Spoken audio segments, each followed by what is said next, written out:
tema 3, kemajuan dan perkembangan, di bawah subtopik 3.2.1 iaitu perkembangan ilmu di England. Konsep intelektual. Perkataan intelektual atau intelijensia berasal dari Rusia.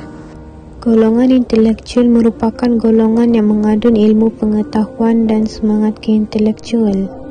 Golongan ini mencurahkan segala ilmu yang ada untuk membangunkan masyarakat dan negara. Perkembangan keilmuan di Eropah dapat dilihat dalam beberapa peringkat seperti yang ditunjukkan dalam raja berikut. Terdapat 4 peringkat, yaitu zaman Renaissance, Reformasi Protestan, Revolusi Sains, dan zaman pencerahan. Perkembangan ilmu di England. Zaman Renaissance membawa kepada perkembangan dalam bidang keilmuan termasuklah bidang agama, politik, sosial, dan ekonomi. Aliran pemikiran seperti humanisme, individualisme, dan kritis turut berkembang.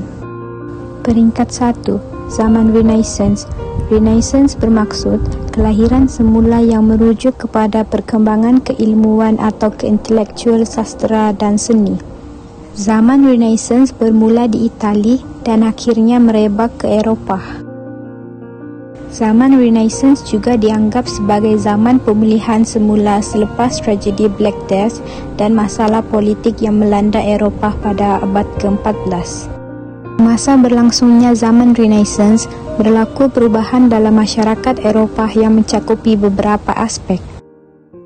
Aspek pertama ialah aspek keintelektual, yaitu mementingkan semangat inquiry, penyelidikan, dan ingin tahu. Kedua, menekankan pemikiran logik dan falsafah. Aspek kedua ialah aspek politik. Zaman Renaissance telah membawa kepada pembentukan monarki baharu seperti Portugal, England, Belanda, dan Perancis. Pada abad ke-15, berlaku perubahan dalam sistem pemerintahan di Eropah. Perubahan ini meliputi A. Kuasa raja meningkat, B. Kuasa bangsawan dikurangkan, C. Usaha untuk menguasai gereja. Aspek ketiga ialah aspek sains.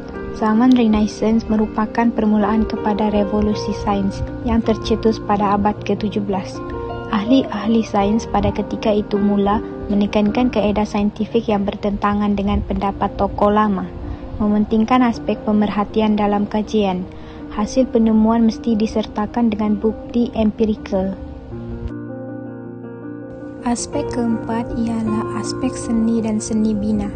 Zaman Renaissance menyaksikan pengenalan dan perkembangan teknik seni realistik.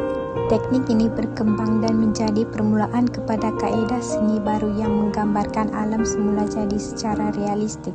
Sebagai contoh, Leonardo da Vinci melukis anatomi manusia dan alam semula jadi. Perkembangan seni bina dapat dilihat dalam reka bentuk bangunan purba. Basilika Saint Peter merupakan contoh seni bina agung yang dibina dengan menggabungkan kemahiran tokoh terkenal seperti Michelangelo, Raphael, dan Sangallo. Peringkat kedua ialah Reformasi Protestan. Reformasi ini dipelopori oleh tokoh seperti Martin Luther dan John Calvin. Antara faktor tercetusnya reformasi ini ialah ketidakpuasaan hati dengan doktrin, ritual, dan organisasi gereja Roman Katolik. Sebagai contoh, penjualan sijil indulgences iaitu surat pengampunan bagi orang Kristian yang berdosa. Seterusnya merupakan usaha pembaharuan JRK. Golongan reformis berusaha menghapuskan doktrin palsu dan juga amalan rasuah dalam kalangan penguasa gereja. Reformasi ini diperluaskan lagi dengan perkembangan alat percetakan dan kejatuhan Empire Rom Timur. Reformasi Protestan membawa kepada pembaharuan penting, yaitu pembaharuan dalam bidang teologi kontemporari, yaitu menilai semula hubungan antara manusia dengan Tuhan.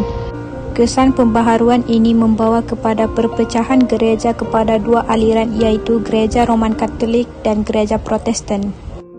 Perkembangan media cetak banyak membantu penyebaran ide reformasi.